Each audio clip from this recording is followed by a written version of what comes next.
Special event alert.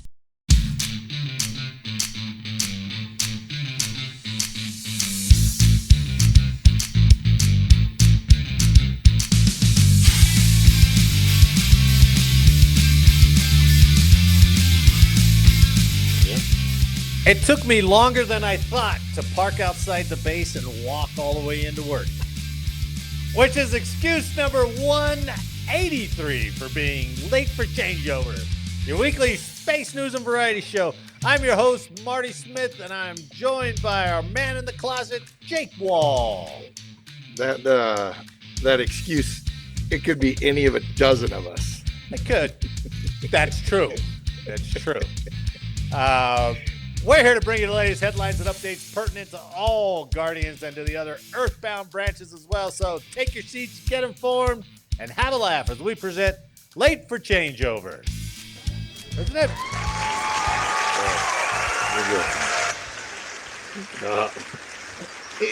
You got to shorten the sound effects. Whoop, whoop. That's it. The longest applause break ever.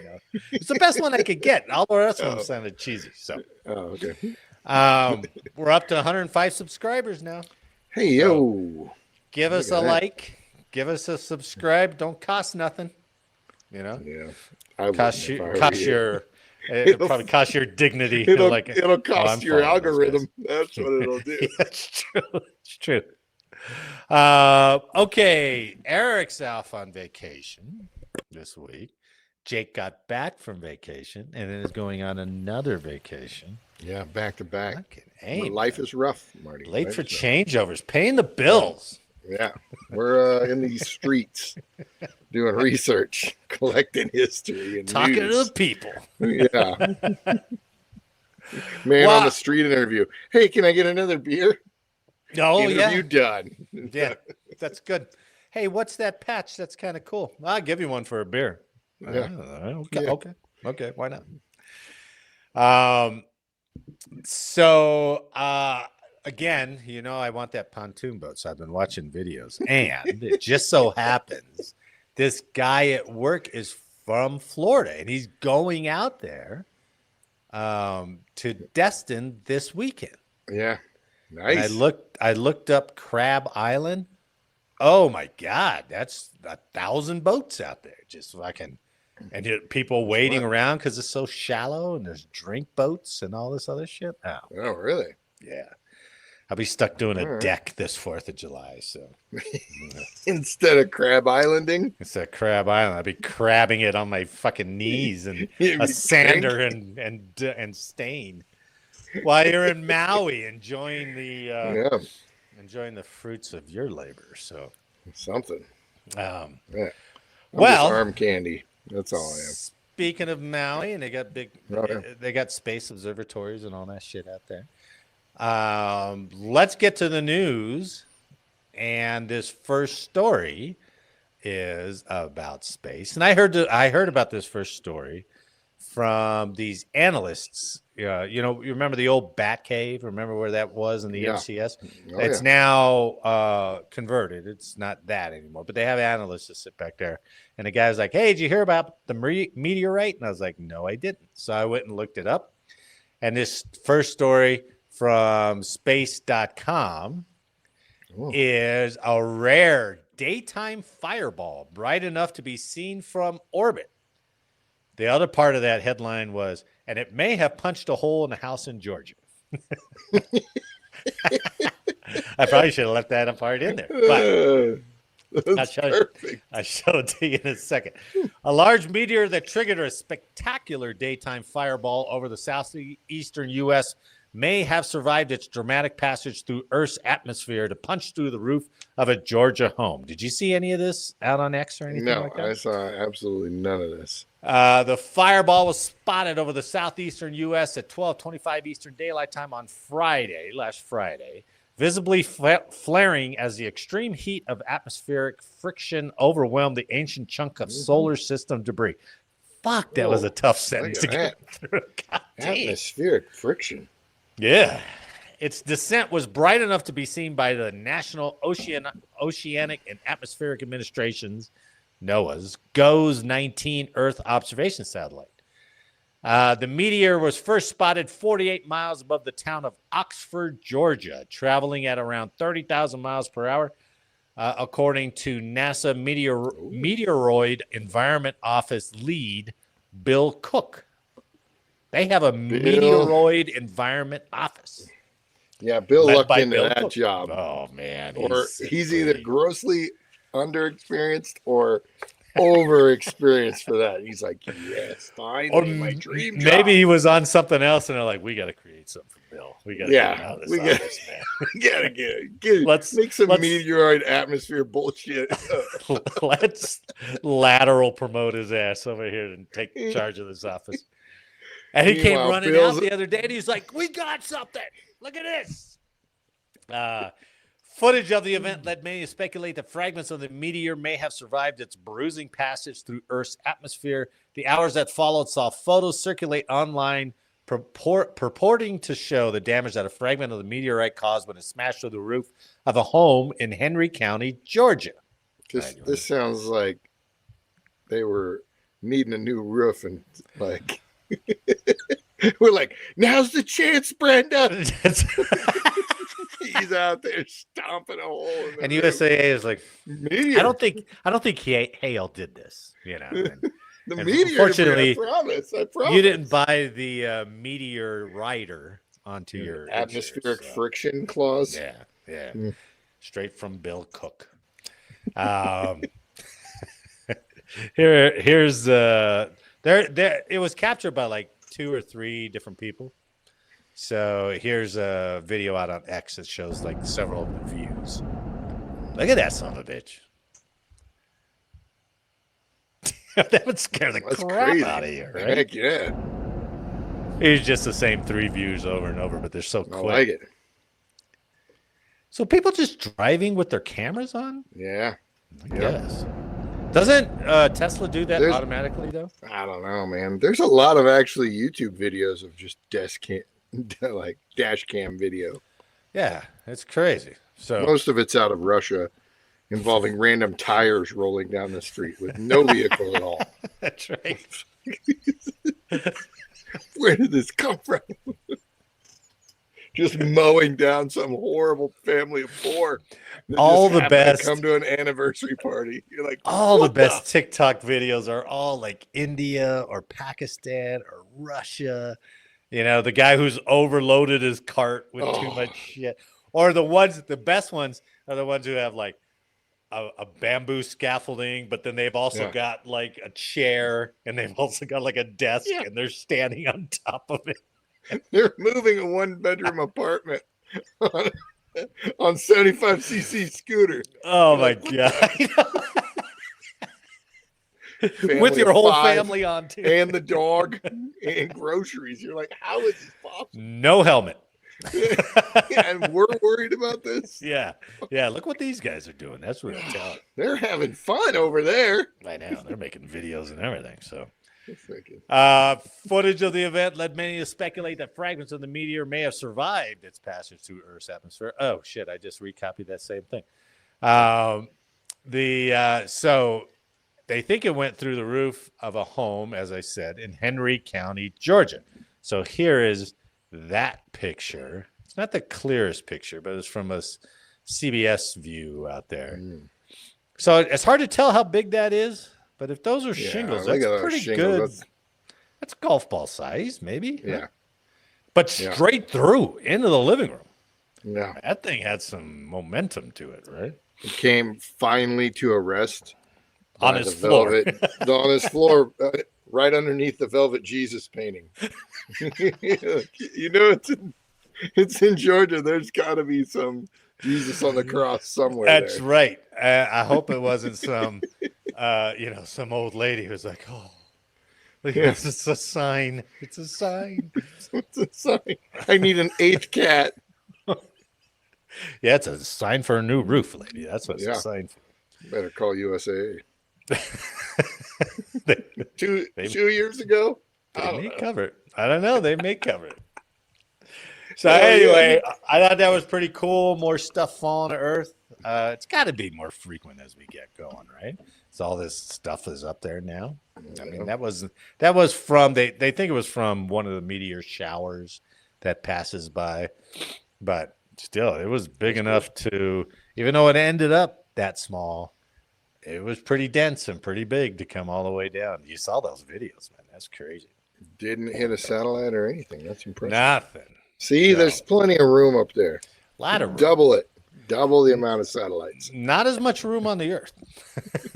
if it don't hit the ocean or the snow, we're in trouble. It's taking somebody out. This next story is an opinion piece. All right. But I thought it was pretty interesting. I wanted to see what you had to say. So this is from militarytimes.com. And this guy, wait till you hear his name. Split to Win, Why the Air Force Must Become 4 Services. Written by, this almost sounds like an AI made-up name. Written by Major General, retired, John G. Ferrari. John G. General Ferrari. You would think we'd have heard about General Ferrari. Nah, man. All right, so listen up. Fast burner, though. The U.S. Air Force once at the technological vanguard. I know I walked right over that joke. Sorry about that. It was a horrible joke. It was a good joke. If I hadn't read right over. Disappointed for hearing that. All right, let's try again. All right, game face. Major John G. Ferrari. Major General John G. Ferrari. The U.S. Air Force, once at the technological vanguard, has become burdened by decades of bureaucratic growth and failed weapons procurement. It is time for our leaders to make radical change. The Air Force must be broken up to meet the demands of 21st century warfare. As America stares down the challenge of a potential war with China or Russia, its military should be more agile and focused than our adversaries. The idea of breaking the Air Force into 4 parts may seem radical, but it mirrors the kind of organizational clarity that Defense Secretary Pete Hegseth has called for across the Defense Department. Rather than endlessly reforming the current structure with marginal gains, we should fundamentally realign it to match strategic reality. While the other services like the Army have made changes, the Air Force still retains bloated structures, overlapping authorities, and failed acquisition programs that strangle innovation. You know, I said for the longest time while we were in Sivers, under Stratcom, the thumb of Stratcom, that if you go back to the days of Doolittle and those pioneers that separated the Army Air Corps into the Air Force, those guys were just making decisions on the fly. They were trying stuff that never has been tried or thought was possible. Yeah. And they were getting away with it, success after success. There's a lot of failures, but for the most part, the successes that came out. And then the Air Force, with Stratcom's help, just tightened and tightened and tightened. And soon enough, you weren't allowed to even send a command to a satellite without getting 2-person and an engineer to agree with it, to press one button to recharge the battery. So I get what he's talking about. With like mission bloat or I think it's because weapon system cost. Because of that cost, they don't trust you to exercise the authority that you should have as an E6, E7, because they're all checklist driven. And you remember that. They're all checklist driven. And you know what always used to screw me up too? The one time, well, not always, but the one time we went out, you knew how we process mission in Sivers, right? Got to get 2-person, right? 2-person, release, okay, report it. It has to be an officer in the chain there to release, that kind of thing. And then you go to JTAGs, and there's 3 dudes in there with an E6. And he goes, I release all the time. I just release it. We know it's valid. I release it. I was like, oh, you don't have an officer to tell you? He goes, no. There's an E5 in that other one. He releases too. Yeah. And you're like, oh. So yeah, but they waited for us anyway. Well, that's true. If we released, they were like, all right, fine. Like, is that valid? Oh, yeah, Sivers released it. It's good. Sivers shipped. Oh, okay. So I think it's a combination of those things. General Ferrari goes on to say, the first Trump administration was right to create a new, smaller, and more agile service, the Space Force. You hear that, Eric? The Space Force. Yeah. They should They were double down right. on this winning strategy with 4 new services born from our Air Force. So he recommends the Air Force splits up into tactical air, space, strategic, and lift. So he thinks there should be 4 forces: tactical, air, space, strategic, and lift. Each would have its own chief, budget, and systems for acquiring its weapons, but still report to the same top-level political leadership.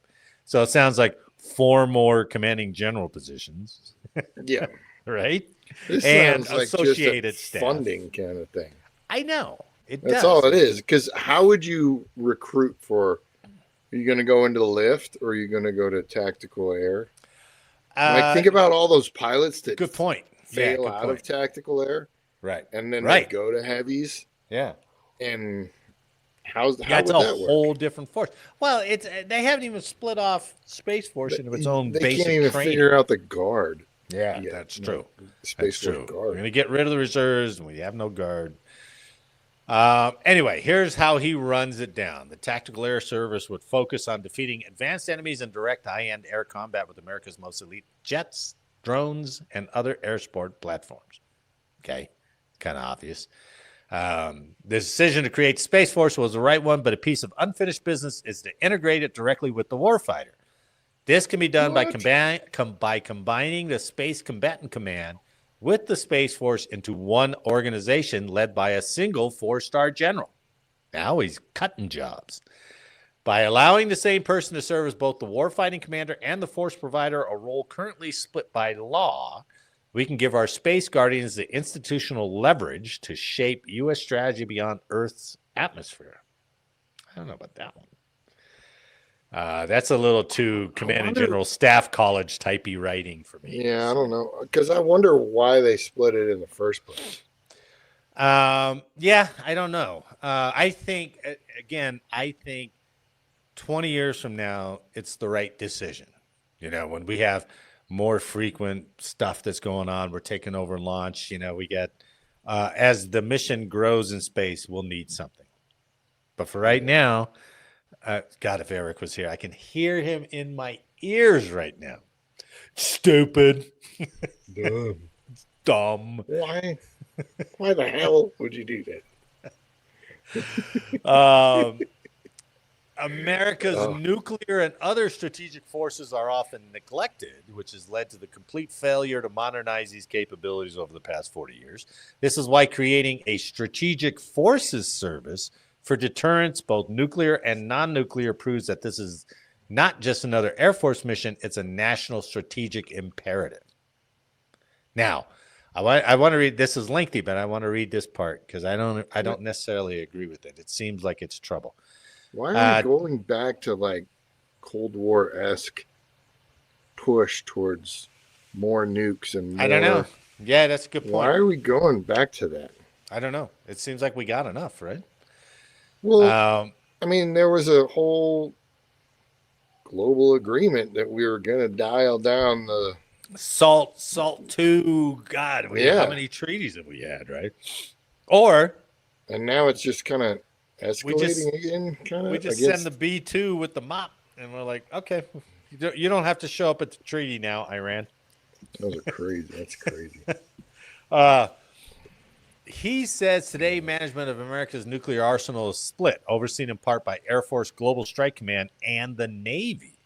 A new separate service responsible for operating and modernizing ICBM's nuclear-capable bombers and coordinating with Navy ballistic missile submarines would ensure focused leadership, a coherent modernization path, and cultural reinvestment in a force that underpins America's security. So he wants the Navy nuke sub fleet fall under the same force, command, so the Navy would lose them. Basically, SAC, right? Like the old.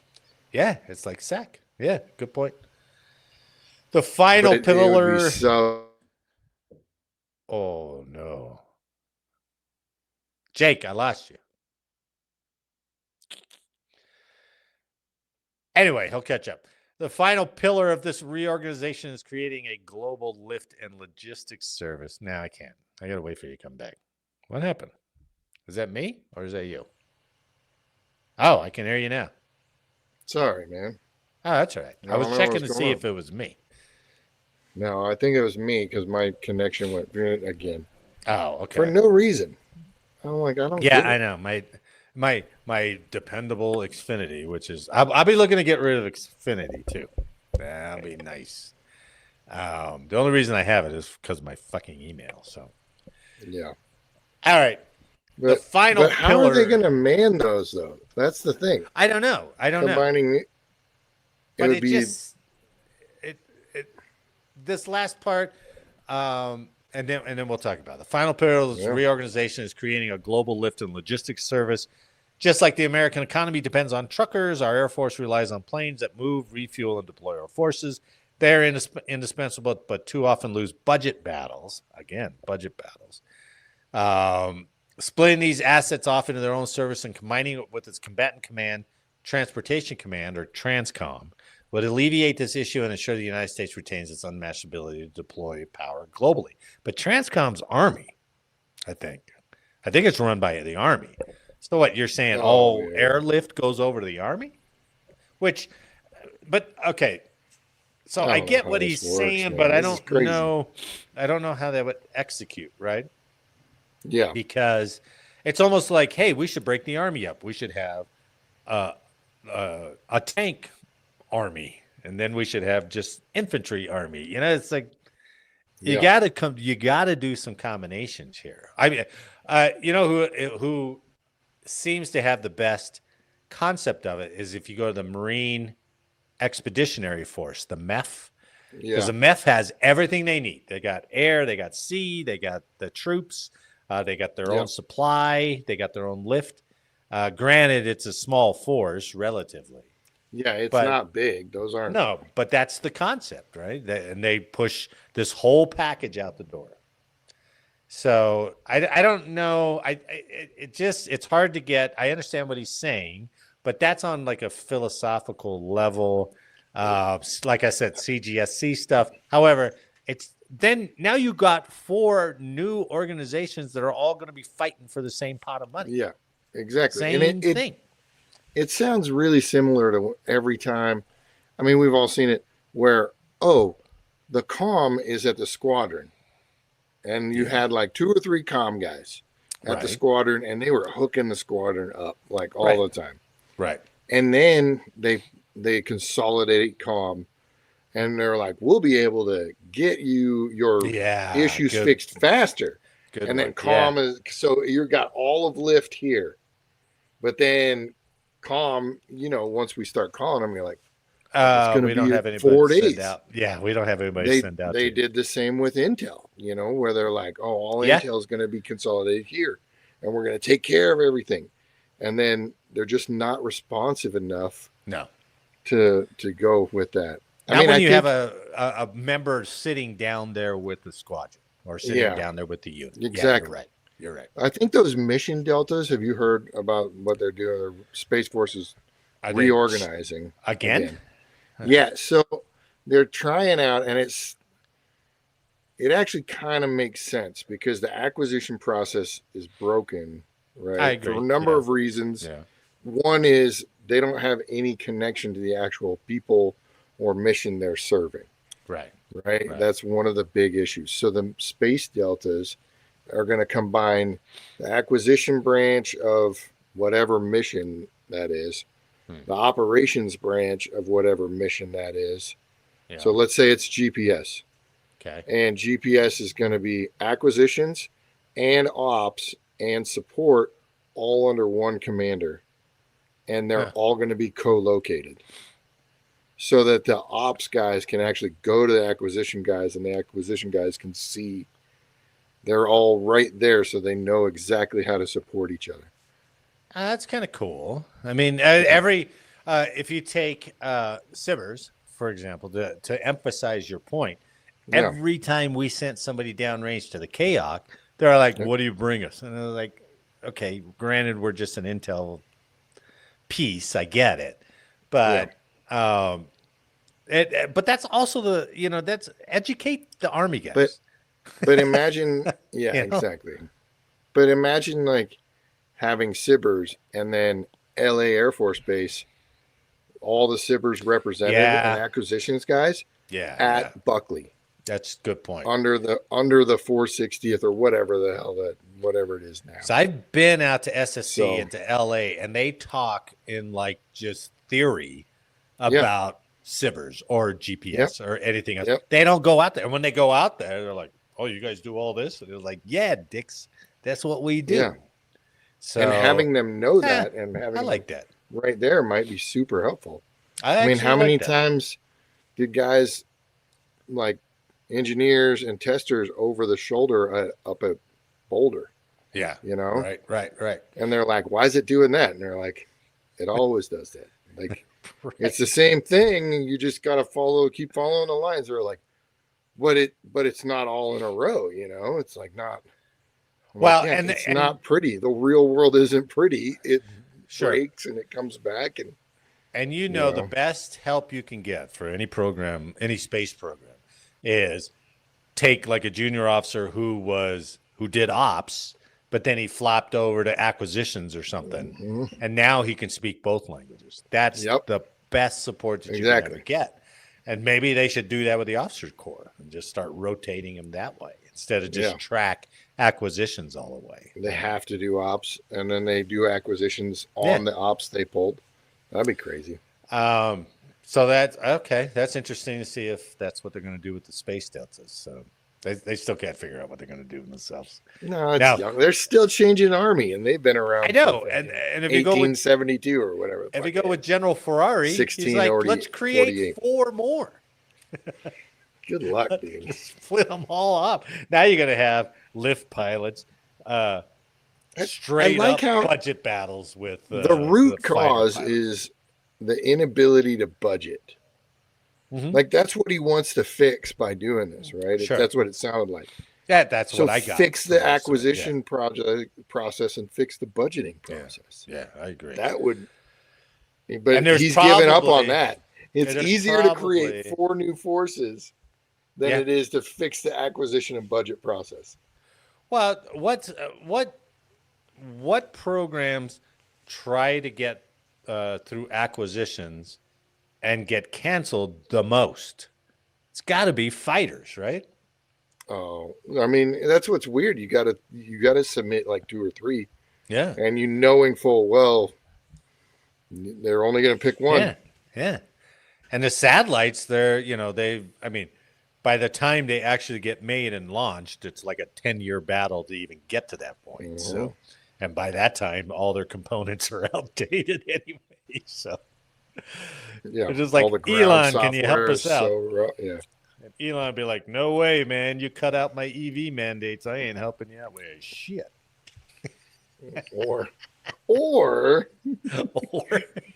he might have been excited about saving money, and then DT goes, we're going to pass the exact same budget and then more. Yeah. Like, okay, I thought we were on the same. We were not doing this. I thought we were playing this game. I was a couple months ago when you were here, but now I'm back to my own ways. So. Yeah. All right, let's move on to this one. This one's going to be fun. Okay. I found this one in militarytimes.com. So, making the case for military electric bikes. And I got a couple of videos in here, too. Okay. The last few years have seen fairly rapid progress in the e-bike market. Power output, battery capacity, and overall weight are improving significantly. Indiana-based Recon currently builds e-bikes for law enforcement and military clients. The company's range of tactical bikes can hit top speeds in excess of 30 miles an hour and travel more than 75 miles on a single charge. They're robust enough to survive hard use on rugged terrain and even tow a trailer loaded down with equipment. So this is Recon. Oops, that's the wrong one. This is Recon. That's the bike they make. Yeah. Right? Ooh. And it looks pretty sturdy. Nice. They took that right off their Beachcomber model. And put it exactly. On the Recon. So remember that grandma demographic we were trying to reach? Paint it sand color. Sand and black. Oh, military will love this. I don't know if that's still going around as like, the 4x4 color. You've seen like Rangers and other trucks with that flat sand paint, Yeah. for the car. I don't like it. I don't think it looks good at all. But Recon likes it. So there's pretty good article here. There are new contenders as well. High Power Cycles, an electric bicycle manufacturer in California, created HPC Defense to offer military users an electric dirt bike. The Revolution W is capable of 80 miles an hour. Want a tactical advantage? The Typhoon can cover 100 miles without any pedaling from the rider. Has a waterproof throttle, and the battery is wrapped in Kevlar ballistic protection. Several European. Oh, that reminds me. If you're out on the battlefield on one of those bikes, and a guy takes a lucky shot at that battery, is that thing going to catch fire? Is they going to blow his legs off? No, it just singe your bush at a minimum. You're fine. Little bush singe. Some manscaping. What's that on the VA scale? 20%. No way. It's way far. Pull them down. Let me say. Oh yeah. Oh, you might be 50% there, buddy. That's a scarring, and I mean, emotional damage. Oh, absolutely. Yeah. My wife can't look at me the same anymore. So much of my authority came from my bush size and prowess. That hole between the legs looks like Deadpool now.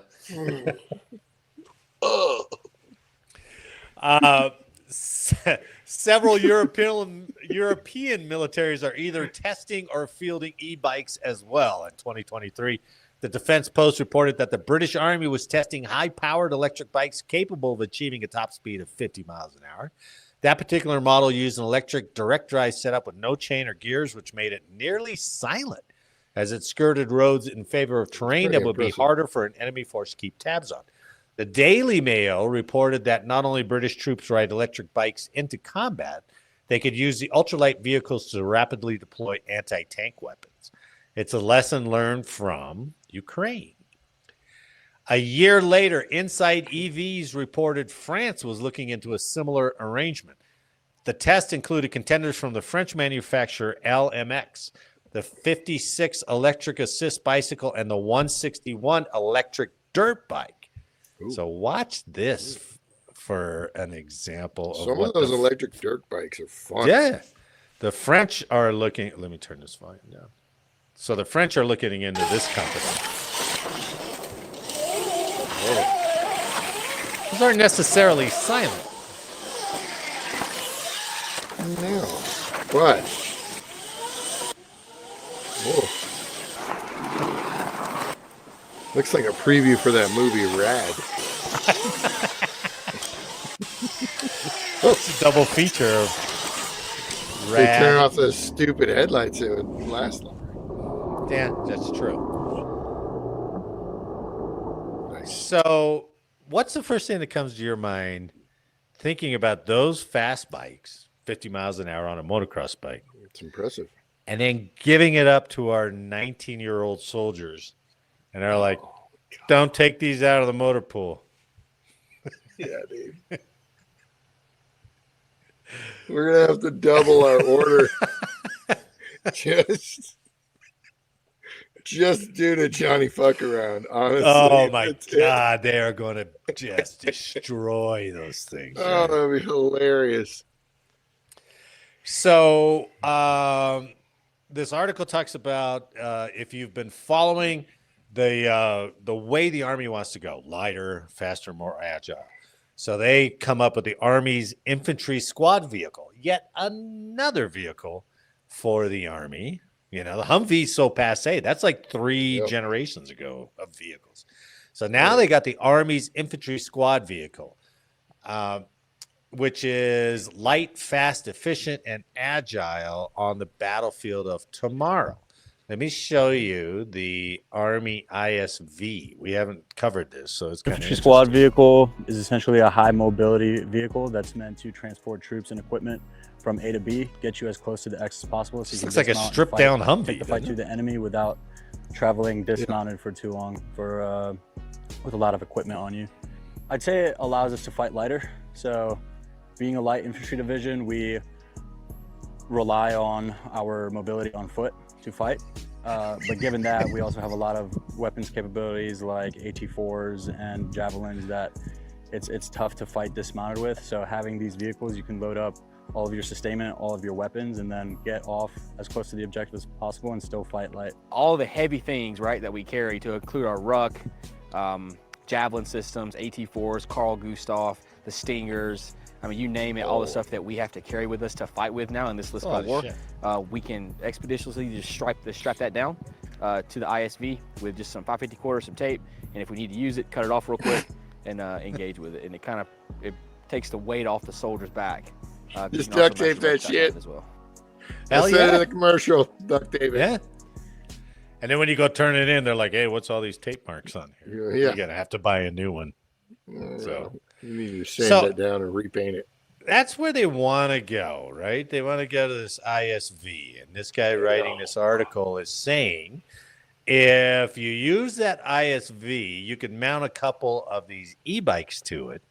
Yeah. And then once they pull off, two guys go out on the e-bikes, two scouts or whatever. Yeah. It'd be pretty cool. I mean, you know, lone survivor guys would have loved to have an e-bike to get the fuck out. I think I saw that done in Mad Max. Yeah, it was almost some fat, you're right, freaking fat cargo carrier motorcycles. But you know, there's no motorcycle that survives a movie. You know, some bad guy always thinks he has the advantage on the motorcycle. He's gonna slam into a car and be like, spectacularly. Right, lay it down. Everybody's laying it down. Everybody's slamming in the car. Jumping into a river. No. It's not as advantageous as it seems. You never want to be the guy on the bike. Only time will tell whether the U.S. military adds some form of electric two-wheel transportation to a stable of vehicles. While they have a limited capacity for cargo and increase the challenges of charging batteries on the battlefield, electric bikes and motorcycles offer an undeniable edge when employed properly. Not to mention they're practically free compared to what the Pentagon pays for every other vehicle. Oh, we could beat that, though. Yeah, we could beat it. Yeah. $2,000 for that bike? Well, how about $100,000? It'll be $8,000 by the time we're done, and that doesn't include the fenders, or the charger and an extra battery, charging cord. You got half of a charging cord.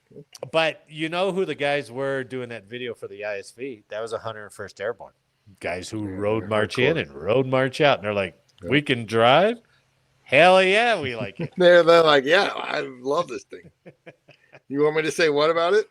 Yeah, I'll tape anything you want to this. We fight on foot. That's whatever that guy's line was. Yes, he's getting into the. Here's the thing, though. The first accident, everyone's gonna have to wear helmets. Yeah, but they're like protective helmet. Their Kevlar helmets don't work for crashes, so they're gonna have to have ATV helmets, and then take them off really quick and put their normal and then put their other on one on. So that's another piece of gear they're going to have to carry. Yeah, that's right. That's right. You're going to have so many Article 15s of these guys riding with no helmet. Dude. Absolutely, you are running into battle with a motorcycle helmet on. Dude, we did that story about the bomb loaders who couldn't control the cart. Yeah. And we want to give e-bikes to these guys that are going 50 miles an hour? Dude, I ran over a couple of those little blue Smurfs with those bomb loader carts. Hell yeah, dude. They go faster backwards. So, like, literally, you're driving down the flight line like this the whole time. It's that much faster. No shit. Is It's it governed significantly going faster forward or something? backwards. I don't know why. That's crazy. But you're watching backwards, and then it was Alaska at night in the middle of winter, and it was like really nice northern lights going on over here. And so I'm like, all of our little blue lights, our Smurfs, had like old tires around them. So you wouldn't do that. I went straight over it. Oh shit. And then I'm like, oh, this light's FOD. You know? And I'm like, I can throw it in my backpack and get it. Well, at least you had the wherewithal to That light was pick probably up after $1,000 worth of fucking quick release bullshit. and you took it out, baby. I love it. Ran that thing over. And all you That's what you guys, get. I'm sure your whole team has done something.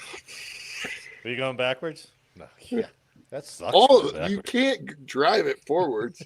It would take forever. So everyone drove it backwards. And that was that incident we covered, right? He was going backwards and Yeah. ran into something, and then it took off, or whatever it was. Yeah. Well, it's heavy too. Like you think about it, it's made to have 1,000-pound yeah. bomb Right. on a lift arm and to be able to Right. move it around and still maintain stability. So it's so a squatty. heavy Yeah. thing. Yeah. So it's going to gain momentum. With zero clearance. No, and you're steering backwards too. That's awesome. It's a Oh good time. shit! You want to do the book review? You want to go right to history? Oh no, I just a quick book review. If All you right. want to do that, Well, yeah, I was gonna. I was thinking if I had a producer, I would have like put a whole segment together. yeah. But instead, I was gonna call it Jake's closet reading material. It's horrible. Could be bathroom. I don't reading think you're material. allowed to like. Oh yeah, maybe. Yeah, good call. Well, I Yeah. quoted him on it. So Jake, despite the So- hijinks, is an avid audiobook listener. Yeah, I And love it. you've listened to so many I cool did. because there was one before this one. Oh, well, you did Smedley Butler's book. Yeah, right? That Smedley was really good. Butler's, and that one was quick. Yeah. And then like I've done a bunch of them. Willie and I actually go back and forth. I'm like, hey, have you read that one? He's like, oh, no, Oh, I yeah. haven't." That's cool. Yeah.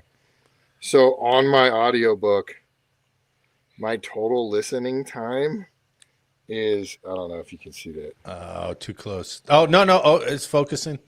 3 Is that- months, 22 days, Oh, my God. 1 hour and 14 minutes? 1 hour and 14 minutes. Oh, I've been my listening God. straight, like on audiobooks just over Yeah. and over and over, you know. Well, So and you're going out to Hawaii here, so add another 4 or 5 on I there. already downloaded too. We're good. Nice. Yeah. Yeah. So I like Shaara. Now was it him or was it his brother? Because there's 2 of them, I think, who wrote It- Killer Angels and who wrote the Mexican War. There Oh, is so a he- Shaara, and I don't know if that's yeah, him or Jeff his brother. Shaara, I believe, is he writes 3 or 4 different. He's done Killer Angels, Yeah, The Rising yeah. Tide, Gods and Generals, Right. all right. that. But he normally does multiple books in a series in a war. Oh, he does. This was his only Korea book, and Okay. Willie had actually suggested this one to me. But it was awesome because it's, I don't know, if you like history, fine, but a lot of it can be kind of dry. Yeah. But his is historical fiction, so it is. Yeah, he tries to set the story. He tells a up, right? story up, but he's actually basing it on like actual logs and actual like stats and actual orders and presidential. He just connects it in a Documents, yeah, story and then writing way, right? He's going with the diaries of multiple other guys yeah. and the activity that was happening on the day of those diaries. Like he's connecting a bunch of stuff to give you a full picture. And he, at the beginning of this one, said, okay, this is based on the diaries, based on the writings of these 5 or 6 Oh. service members. yeah. And 2 of them were Chinese. Oh, wow. On really? that side. Yeah. And it was on the general. What a 2 of the great Chinese viewpoint. generals. Yeah, what a great Yeah. viewpoint to flesh out the whole story. That's cool. So it was cool. It picked up like midway through the Korean engagement. Oh, okay. But it focused mainly on that Battle of the Chosin Reservoir Yeah, yeah. and the Marine units going up there, and then the Army units supporting that area. Uh-huh. So it was brutal, right? Like they were fighting the Americans, the number of Americans that got cut off up there. The Chinese were just literally letting them come through. And he paints this picture of, like the military members sending back intel and saying, we've literally picked up 4 dudes that were starving, 4 Chinese dudes, and we've interrogated them. We didn't even have to interrogate them. They were just spewing. Hell yeah, there's 4 battalions all around you, dudes. God damn. We've got it all right here. It's like we've got our battalion here. There's next one over. We're letting because we couldn't do anything about it. So they were like, I'll tell you everything about it, right? Yeah. And then the intel, he paints the picture of the communication issues between it's horrible. Intel on mainland Japan, U.S. assets there, and sending pictures back. It's a great book. If anybody's interested, it's got a bunch of different stories. Marine Private Pete Riley, and then General Oliver P. Smith were the main 2 kind of guys during that. Okay, all right. That he focused on, but then brought in any other intel or stories he could possibly get. That's so cool. It's a great way to tie history in with an actual interactive story, other than Ambrose. Sometimes I don't mind Stephen Ambrose gets it's like on this like day, too this accurate. unit did this and they did this and they did this, and you're like, it gets a little dry. And and so that's why I really enjoyed this Jeff Shaara book. I'll send you. I think it's by Shaara. I read it a while ago, but it talks about the Mexican-American War. Yeah, I don't know if you've read that one or not, or listened to that. This is the only one I've listened to him. It's really cool because he follows. There's portions of the book where he follows Lee, Captain Robert E. Lee. Jeez, and what was his name? Smith, I think is his name, who was leading the army. He liked Lee because Lee could map and draw. So he made him like his cartographer guy or whatever. And he would talk about how Lee encountered Lieutenant Stonewall Jackson, or guys on the north that they were all in this battle going down to Mexico City. It's really, really cool. And I think it's by Shaara. So I don't remember the name, but I'll send that'd be it to cool. You. Yeah, it's really cool. Hey. All right. That was good closet. I almost said bathroom reading. Bathroom. You don't ever think about that as far as during the Civil War. You literally had officers and generals. I know we're like, families fighting families. Yeah. But then literally guys you could have gone to war with. That's why, absolutely. That's why I thought it was so cool. And knew the tactics, knew everything. And then 10, 20 years later, you're fighting against them. He talks about that's pretty Captain impressive. Ulysses S. Grant was doing this, or Captain these big generals in the Civil War were lieutenants and captains back then. And it's really fascinating how they talked about it. It's a short book too. It's not very long. But the other thing about this, leading into our history today, the other thing about this is that we're just 5 years removed from World War II. And it just seems like our army just fell off a cliff on coordination, readiness, equipment, tactics. And it's like, what in the hell happened? So, but that's the thing. A lot of those generals, it's talking about World War II generals like Patton and all those guys.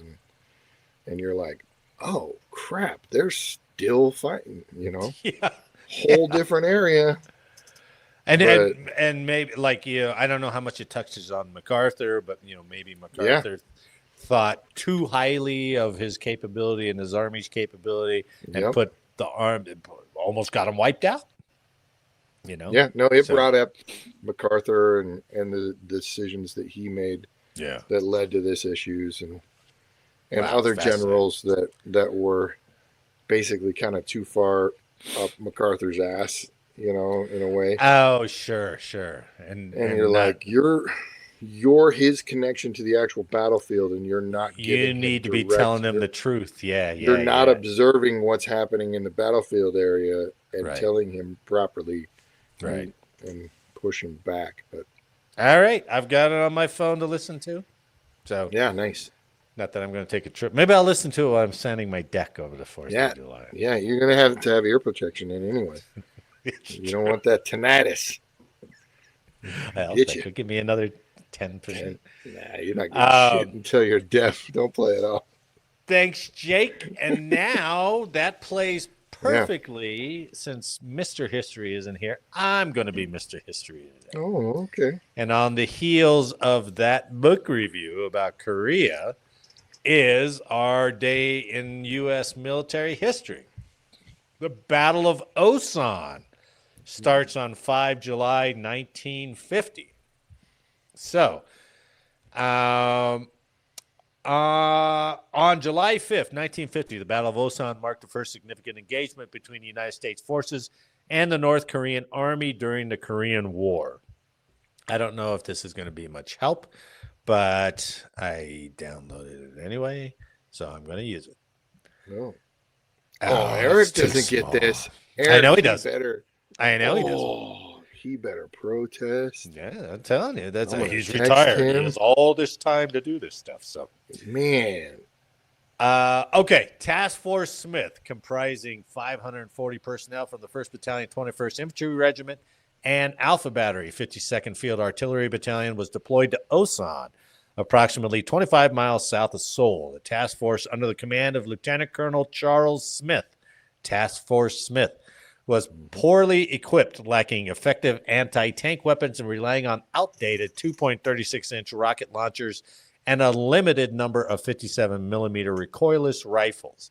As North Korean forces advanced, Task Force Smith established defensive positions on 2 hills overlooking the main road, hoping to delay the enemy while awaiting reinforcements.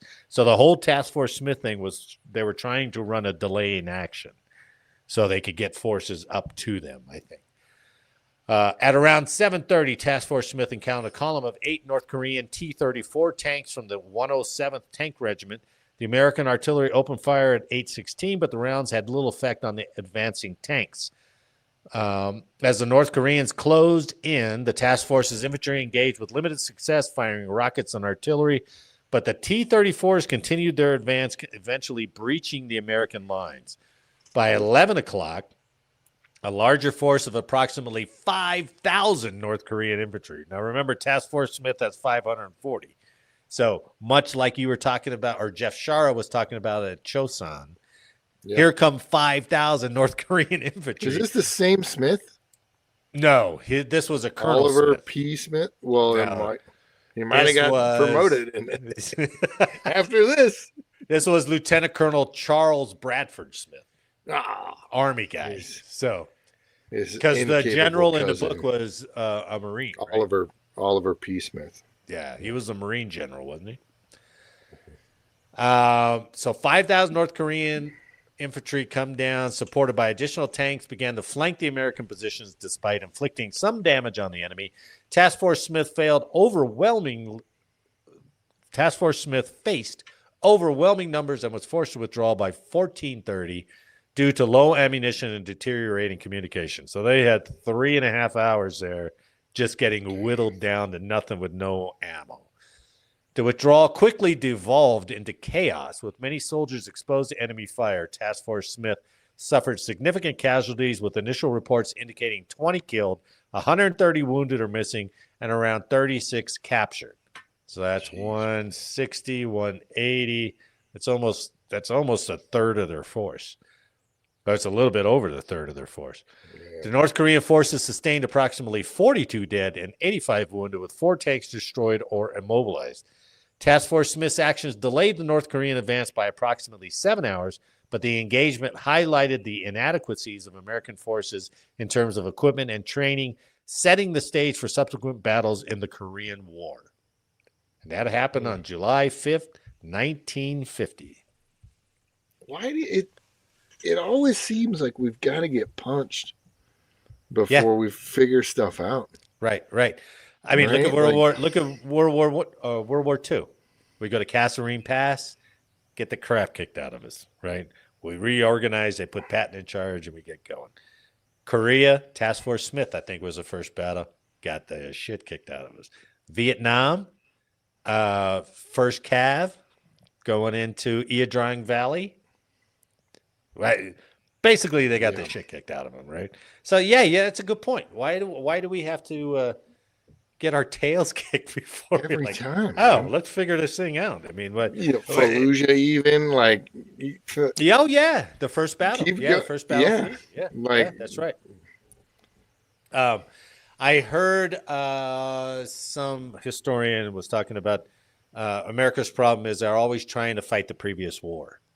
Yeah, when they go into it, and then give credit to the people on the ground. They adapt and they're like, okay, we need to do these tactics, right? So it's not the military planners who can foresee that stuff. Like, here's the thing, and we've watched this Ukraine-Russia war. Like, it's been televised for the most part. Yeah, pretty much. Right? Even on, we've watched this. Yeah. And the drones and the changing of, like, all crazy this tactics warfare. now. Crazy urban / space between the cities and all this different warfare. Have we actively implemented and started training? Like, we should. Good point. Right? Yeah. It shouldn't be a surprise where, like, oh, wait, there's been 5 years of this style warfare that has changed now. Have we implemented any of these into Army tactics at all? I think it's a fantastic point because now they're talking about drones. Look what they're doing in Ukraine with drones. Look what we need to do with drones. But guarantee our first conflict is not going to be like first wave drones. It's going to be, we've been studying these guys, but we're still going to do what we did in Afghanistan. It's like, what? We won't learn our lesson. To employ the lesson, that's the problem. That's first, right? Like, do it first. But it's like, we'll do it like we always do it. And they're like, you're fired. And I'm like, hey, how about we use drones? And they're like, come on in. And you couldn't have seen that coming. Look at World War II and the Air Force, that kind of thing. They're like, you can never shoot down a ship with a plane. Get out of here. Billy Mitchell's like, hold on, Yeah, you can, guys. Will we be? I don't know. Now that we've verified that we can fly B-2 bombers pretty much anywhere and drop some munitions, how much is that going to influence our next conflict? Or maybe that's all our next conflict is going to be. It's going to be cruise missiles and B-2s, and that. I guess that'd be great rather than force on force. Proved that we can't do it like that. Well, I guess we tried, like that. and Iraq, even Iraq, we tried to do it like that. We tried to outmuscle, and what were we hamstrung by? We roll in M1 tanks and like, I can't get down that street. And I'm like, damn, we didn't think about that. Yeah. Or how many Humvees got attacked by IEDs before we go, hey, maybe we shouldn't roll the soft-sided Humvees out there. Let's do some experimenting here. That's exactly what I was thinking when we were showing that 101st electric vehicle. I was like, that thing can't be up armored. Oh, like, no way, right? I mean, I don't know how they would employ it, unless they jump in, but then what's their mission after that?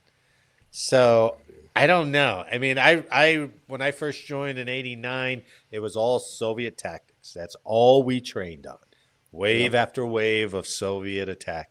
And that's how we were trained. And then they're like, we'll probably never fight that kind of war, even though we practiced it for 20 effing years or whatever it was. Yeah. And then we go into Afghanistan. You're like, this is the war we're going to fight. You're like, we didn't train on this. Any of this. And once again, big learning curve.